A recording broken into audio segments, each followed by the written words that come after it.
हिंदुस्तान का कोई भी राम कथावाचक, कोई भी शंकराचार्य या कोई भी मंडलेश्वर शास्त्रों से यह साबित नहीं कर सकता है कि दशरथ पुत्र श्री रामचंद्र जी ही वो परमात्मा है जो परमात्मा अनादिकाल से सृष्टि चला रहा है। कोई भी राम कथावाचक चारों वेद और गीता जी से यह साबित नहीं कर सकता है कि दशरथ पुत्र श्री रामचंद्र जी की पूजा पाठ करनी चाहिए। मैं दावे के साथ चैलेंज करता हूं और 1,00,000 रुपए नगद इनाम की घोषणा भी करता हूं,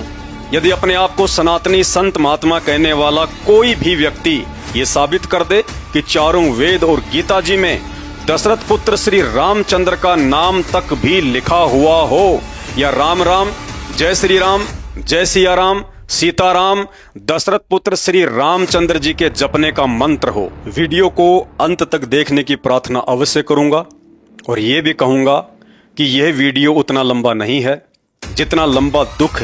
आने वाले युग परिवर्तन के समय में इस वीडियो को ना देखकर आधे अधूरे भगवानों की भक्ति करते रहने के चलते आप जी भोगने वाले हैं। मैं आपके अंदर एक चेतना जागृत करना चाहता हूं कि जिस तरह गणित की पुस्तकों को पढ़े बिना आप एक गणितज्ञ नहीं बन सकते,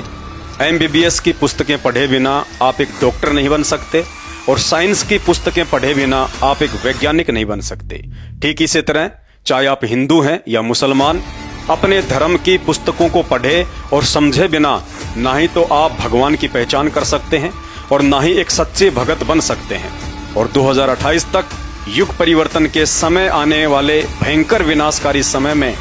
दुनिया को सिर्फ भक्ति ही बचा सकती है और कोई सहारा नहीं है।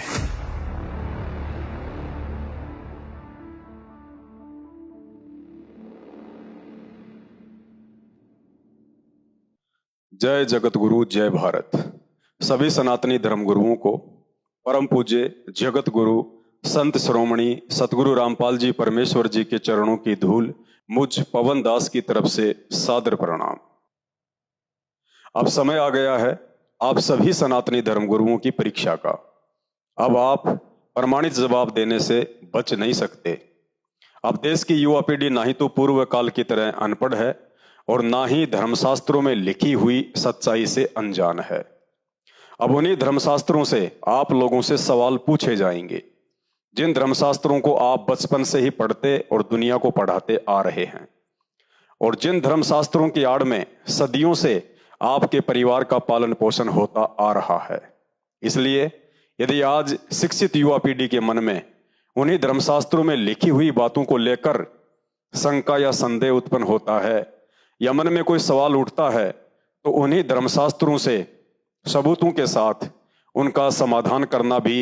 आप धर्मगुरुओं की ही जिम्मेदारी बनती है। मेरा जन्म एक हिंदू परिवार में हुआ है।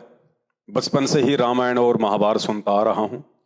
लेकिन जब अपनी आंखों से रामायण को पढ़ा तो पता चला कि दशरथ पुत्र श्री रामचंद्र जी के भगवान होने के विषय में जो बातें हमें बचपन में धर्मगुरुओं या कथावाचकों से सुनने को मिलती थी और टीवी सीरियल में हम देखा करते थे, यथार्थ में वे सब बातें धर्मशास्त्रों में लिखी हुई बातों से बिल्कुल भी मेल नहीं खाती हैं। धर्मगुरु कहते हैं कि दशरथ पुत्र श्री रामचंद्र जी परमात्मा हैं, सत्यनारायण हैं। इन्होंने ही सारे ब्रह्मांडों की रचना की है और संचालन भी कर रहे हैं।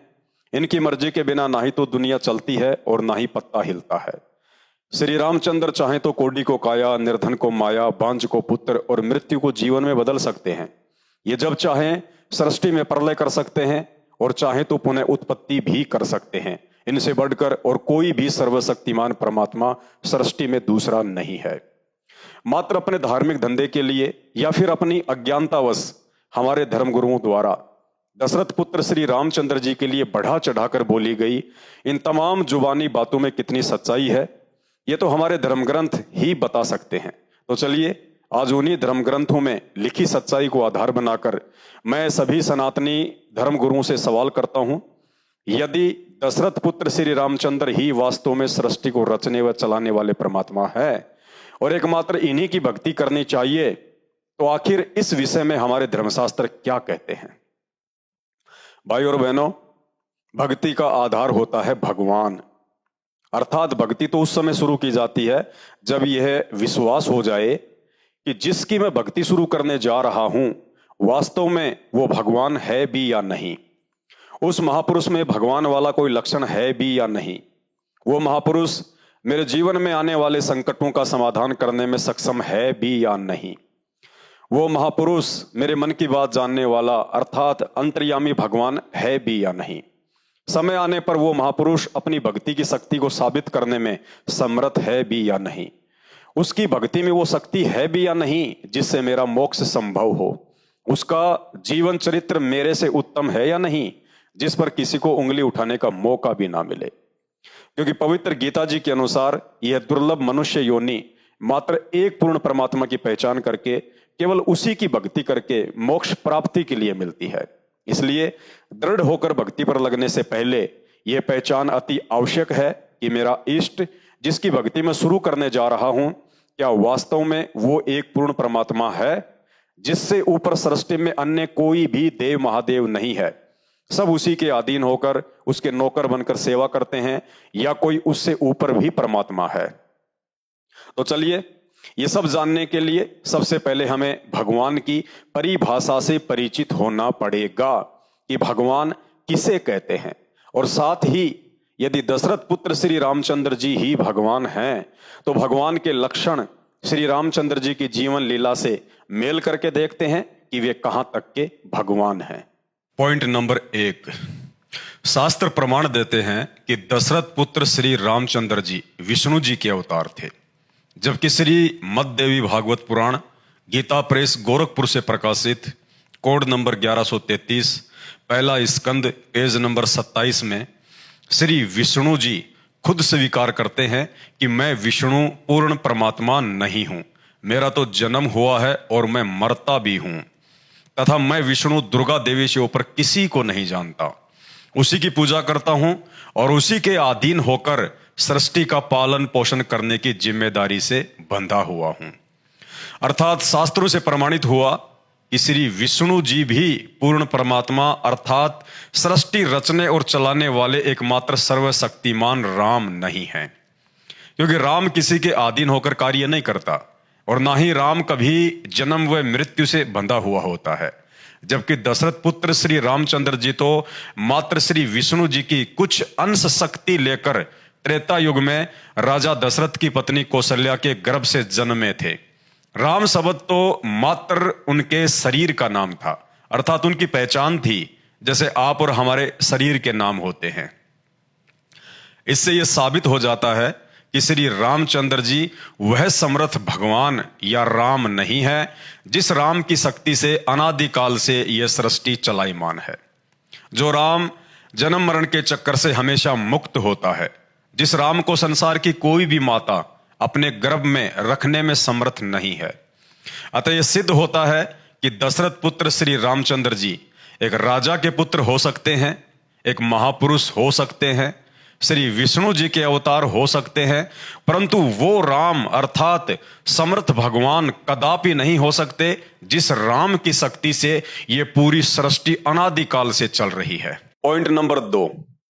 श्री विष्णु जी का ही पूर्ण परमात्मा अर्थात राम ना होने का दूसरा प्रमाण यह है कि राम तो सृष्टि में विद्यमान सभी आत्माओं का अर्थात प्राणियों का उत्पत्ति करता होता है, जन्मदाता होता है, इसलिए भगवान के ऊपर किसी भी प्राणी का श्राप या दंड असर नहीं करता है। लेकिन शास्त्र प्रमाण देते हैं कि श्री विष्णु जी को उन्हीं के भगत नारद जी ने